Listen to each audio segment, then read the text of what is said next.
네, 머주 월요일은 경제 읽기가 준비돼 있습니다. 누구와 함께 하느냐, 이게 가장 중요하겠죠. 경제 이야기를 날카로운 시선으로 속 시원하게 풀어주실 경제의 달인입니다. 김방희 생활경제연구소장과 함께합니다. 소장님 안녕하세요. 네, 안녕하세요. 보셨습니까? 달인이란 표현은 좀 과합니다만 어쨌든 고맙습니다.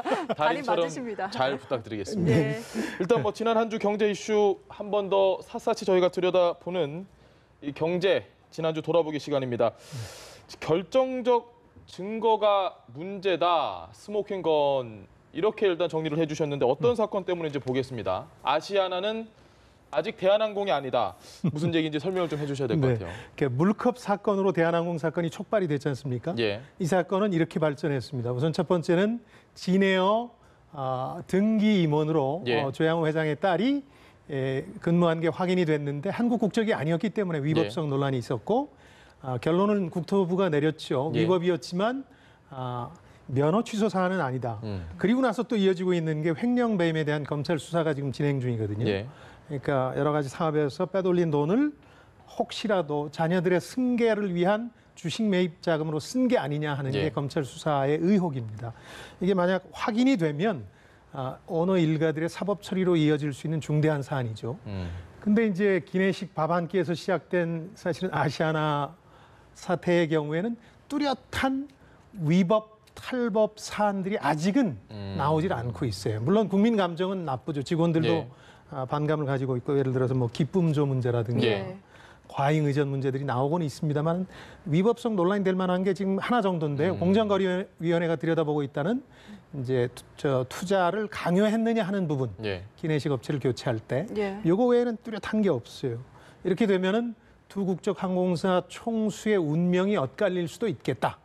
다만 이제 직원들의 이제 갑질과 비리에 대한 제보나 폭로가 이어지고 있기 때문에 향후에 어떻게 더 진행이 될 것이냐 이게 문제지만 지금까지는 법과 관련된 부분에서 엇갈리고 있다. 그래서 아직 대한항공이 아니다. 그런 표현을 썼습니다. 알겠습니다. 네. 두 번째 이슈 살펴보겠습니다.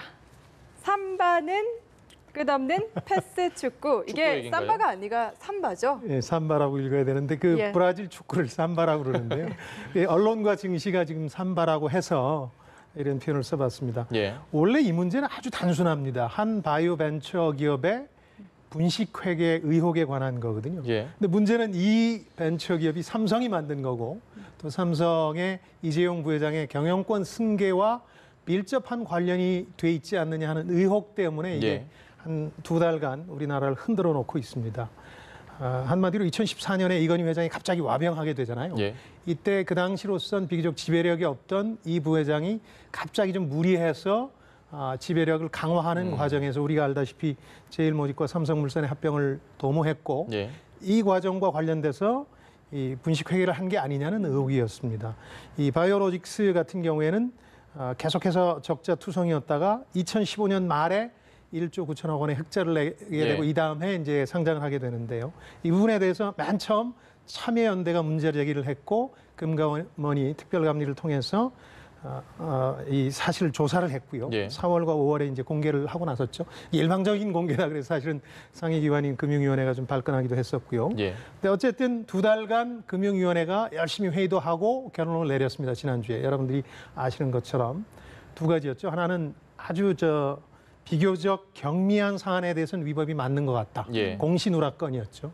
그런데 이제 가장 큰 관심사였던 분식회계라는 부분에 대해서는 결론은 단순했어요. 잘 모르겠다. 예. 그리고 다시 이게 해라. 맨 처음 이 문제를 제기했던 금감원이 다시 한번 들여다봐라. 예. 이것도 이제 결정적 증거, 스모킹 건과 관련이 있습니다. 결정적인 증거는 없거든요. 분식회계라는 정황 증거가 있을 뿐이죠. 예. 근데 정황 증거도 좀 부족하니까 옛날 것도 더 들여다봐라 하고 공을 그대로 넘겨버린 거죠. 그러니까 금감원도 상당히 난감해졌고 이렇게 쉴 새 없이 두 기관이 삼바 축구처럼 패스를 주고받는 걸 보면서 국민들이 다시 한번 실감하는 거죠. 야, 삼성이 세긴 세구나. 이런 거죠. 축구 경기에서는 골이 들어가야 되는데 어떤 식으로 결론이 날지 좀 많은 국민들이 지켜봐야 될 것 같습니다. 네. 네. 자, 지난주로 이제 돌아봤고 이번 주를 좀 미리 읽어보는 시간입니다. 한 주간의 경제 관전 포인트를 짚어볼 텐데 누구나 똑같이 맞받아칠까? 어떤 사건인지 저희가 좀 정리를 해보겠습니다. 미국의 강공 중국의 대응은 지금 두 나라는 무역 전쟁이 극으로 치닫고 있는 상황입니다. 앞으로 어떻게 좀 전개가 될지 정리를 부탁드립니다. 지난주까지 사태 전개는 이렇게 됐죠. 그러니까 예. 2달간 검토 시한을 두고 2천억 달러어치 중국 수출품에 대해서 추가 관세 부과 조치를 취할지 모른다 하는 미국의 발표가 있었고요. 예. 이걸 저는 이렇게 단순하게 비유하고 싶어요. 2차 세계대전 이후에 자유무역이라는 이름의 술집을 미국 주도로 시작을 했는데 예. 가장 덩치가 큰 세 거한들이 지금 그 술집 안에서 싸움을 벌이고 있습니다. 그중에서도 미국은 예. 이 싸움이 술집을 망가뜨릴 걸 잘 알면서도 워낙 감정적으로 기분이 상해 있어서 예. 일단 한 대 치고 봐야 되겠다 그래서 쳤고 중국과 유럽도 맞받아쳤습니다. 똑같은 크기로. 예. 그리고 나서 중국에 대해서 미운털이 조금 더 박혔으니까 엄청나게 세게 한 대 칠 거야라고 예고한 상황이죠. 여기까지 지금까지의 진행 상황인데 중국 입장이 재밌습니다. 7월 6일에 중국과 미국이 한 차례 서로 주고받았는데 예. 그때와는 조금 달라요. 조금 신중한 느낌입니다. 원칙론적으로 보복하겠다는 얘기는 했는데 구체적으로 똑같은 관세를 매기겠다는 얘기는 아직까지는 안 했어요.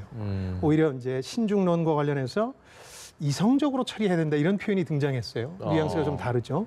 그래서 똑같은 식으로 보복할 거냐 아니면 다른 방법을 쓸 거냐 뭐 예를 들어서 비관세 장벽이라든가 예. 지난주엔 이런 얘기도 나왔죠. 지금 전 세계 시장을 중국이 장악하고 있는 것 중에 하나가 첨단 제품에 안 들어가면 안 되는 희토류, 예. 희귀금속들 이걸 통해서 보복할지 모른다 이런 전망도 나왔고 아니면 아예 그냥 진짜 똑같이 받아쳐서 난타전으로 갈 수도 있는 거고요. 중국은 정말 이번 주부터 장고를 시작하는데요.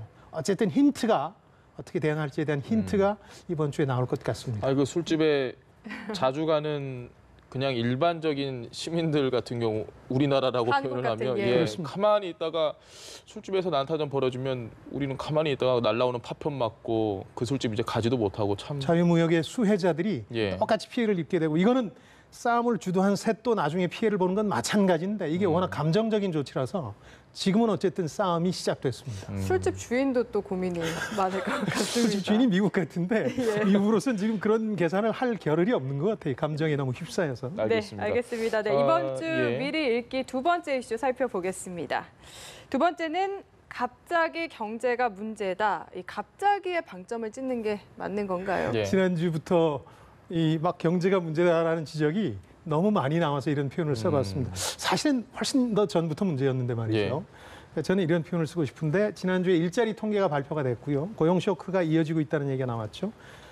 그러면서 이제 그간 높은 국정 수행 지지도 때문에 비교적 입을 다물고 숨죽여 있던 경제단체와 보수 진영이 총공세를 펴고 있다. 예. 이렇게 봐야 되겠죠. 또 아까 또 얘기가 나왔습니다만 사용자 측이 빠진 가운데 결정된 최저임금 인상안도 기폭제가 되는 느낌이고요. 예. 그래서 이번 정부의 경제 실패를 갑자기 이제 소리 높여서 지탄하고 있고 심지어 이번 정부 경제 정책의 3대 축이라면은 소득 주도의 성장 전략, 예. 또 이제 혁신 성장, 공정거래 이 정도를 꼽는데 이 중에서 소득 주도 성장을 폐기해야 되는 거 아니냐, 유턴해야 되는 거 아니냐 이런 지적까지 나오고 있거든요. 이건 뭐 지난주부터 계속되고 있는 상황이고. 근데 저는 개인적으로 그런 생각도 좀 해봤어요. 우리 경제의 어떤 시스템상의 예. 이제 구조적 문제를 들여다보면 사실 내심 불만이 있는 건 공정거래 분야인데 재벌들에 대한 공격을 멈추길 바라는데 그건 명분이 좀 약하니까 예. 성동격서처럼 여기를 쳐서 일자리 만들려면 대기업 기살려야 된다 이런 예. 쪽으로 몰고 가는 게 아닌가. 지금 실제로 혁신적인 학자들이 주도하는 이 공정거래 분야에서는 정부가 일거리 몰아주기 같은 예. 일종의 그 자녀 승계 편법 우회로거든요. 아주 예. 제가 삼성이 주도해서 지금은 고착화된 이걸 막는 장벽을 세우겠다고 예고한 상황이니까 어쩌면 진짜 목적이 여기 있는 게 아닌가 하는 생각도 듭니다. 알겠습니다. 소득 주도 성장의 핵심 지금 최저임금이 가장 뜨거운 경제 그렇습니다. 이슈가 되고 있는데요. 내년 최저임금 8,350원 뭐 간략하게 질문 드리겠습니다. 이거 네. 어떻게 평가하십니까?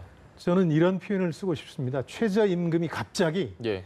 모든 이해 당사자에게 계륵이 돼버렸다. 계륵이 됐다. 계륵. 예. 계륵 들어보셨을 텐데 예. 예. 조조가 한 말입니다. 조조. 예. 그러니까 닭갈비여서 누구도 삼키지도 그렇다고 버리지도 못하는 것. 그런 건데 최저임금 인상안이 그렇습니다. 결정한 쪽은 입장이 이렇습니다. 2020년 10,000원대로 올리겠다는 대통령 공약 이행까지 미루면서 속도 조절 우린 했다. 예. 실제로 뭐 내년에 20% 가까이 올려야 10,000원 되니까 불가능해진 건 사실이죠. 그리고 대통령도 사과했고요. 근데 사용자 측은 업종별 차등 적용 거부를 명분으로 이제 불참하긴 했습니다만 내심은 지난해 16% 이상 대폭 올렸던 것에 최근에 일자리 쇼크의 원인이 있다 이렇게 보고 또 2년간 29%가 올랐으니까 이례적이다 그러면서 예. 소상공인과 자영업자들이 다 문 닫게 될 거다 이렇게 좀 공포감을 조성하고 있죠. 실제로 이제 편의점 업계 동맹휴업이라든가 가맹점주들이. 일부 업종 예. 최저임금제 보이콧 같은 움직임도 있기는 합니다. 일각에서는 최저임금제로 상징되는 현 정부의 소득 중심 성장 전략을 폐기하자, 유턴하자 이런 지적들도 하고 있으니까 계륵이 된 게 좀 맞기는 한 것 같습니다. 알겠습니다. 네, 그러니까 결국에 들어보면은 누구도 만족을 못하는 그런 셈이죠. 상황이네요. 네. 뭐 원래 이 최저임금 합의라는 게 누구도 만족하기가 어려운 면은 있습니다. 예. 31년째인데요.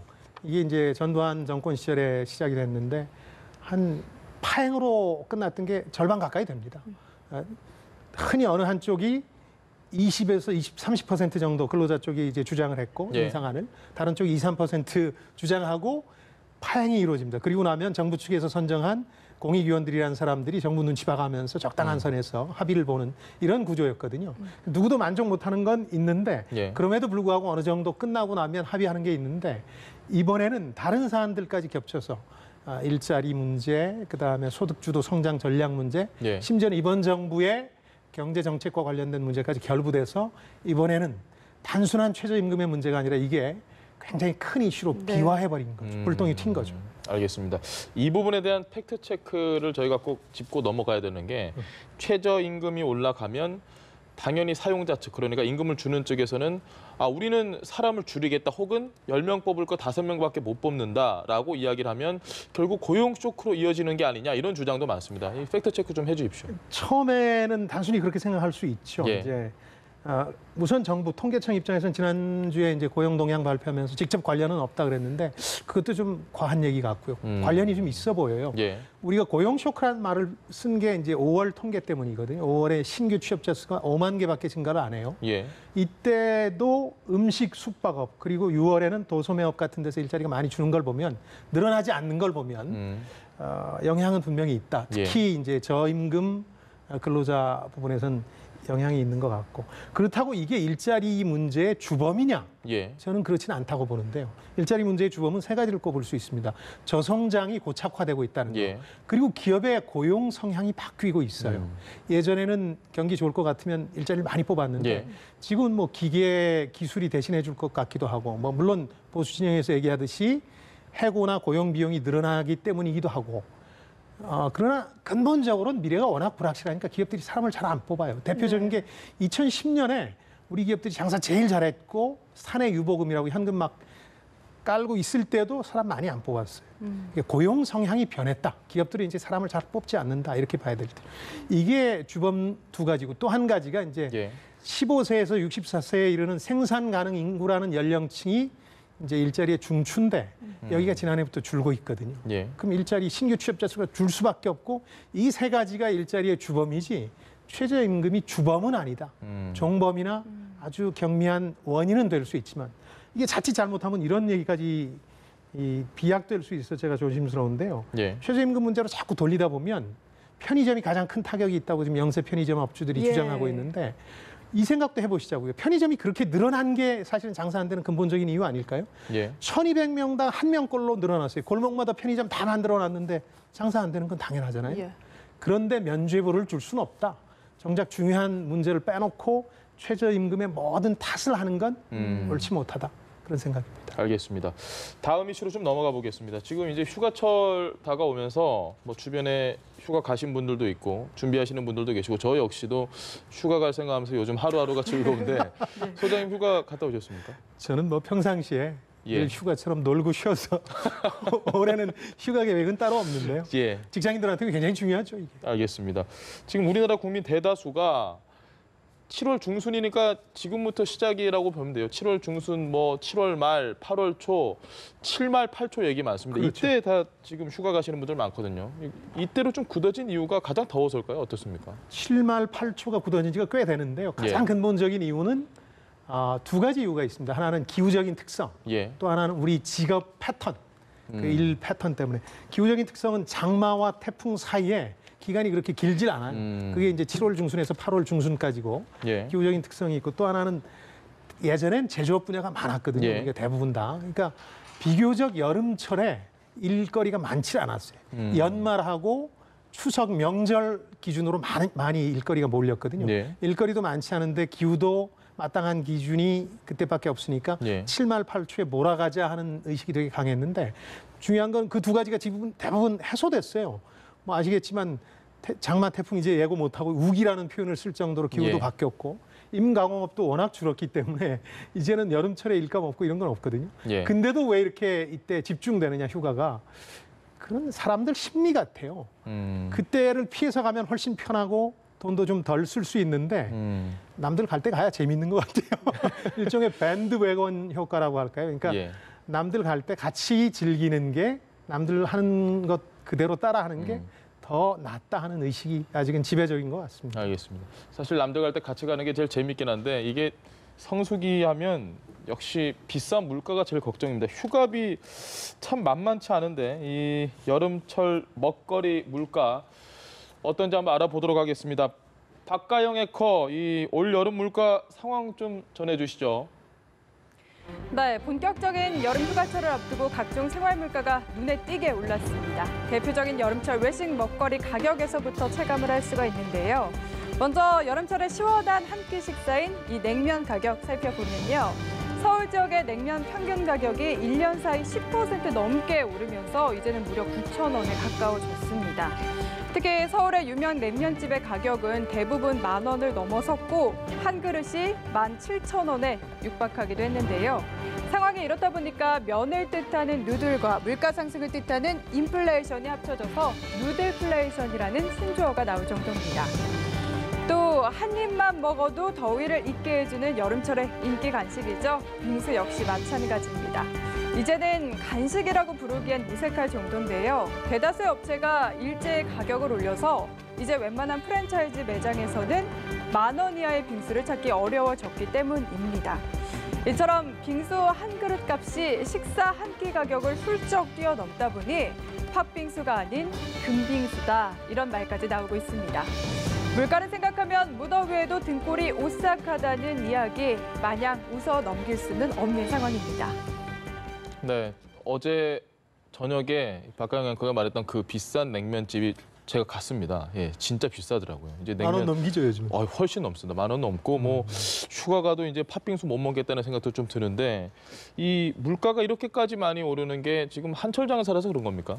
뭐 그렇긴 하죠. 근데 냉면의 경우에는 조금 특수한 상황도 있는 것 같아요. 예. 왜냐하면은 인기가 폭주한다고 해야 될 것 같아요. 냉면의 인기가 남북 정상회담의 여파도 있습니다만은 최근 몇 년간 그 SNS 상에서는 냉면 맛 좀 알아야 맛 좀 아네 한 이제 약간의 그런 위신 세우기 위해서는 냉면 맛집을 찾아다녀야 된다 이런 얘기가 있을 정도였거든요.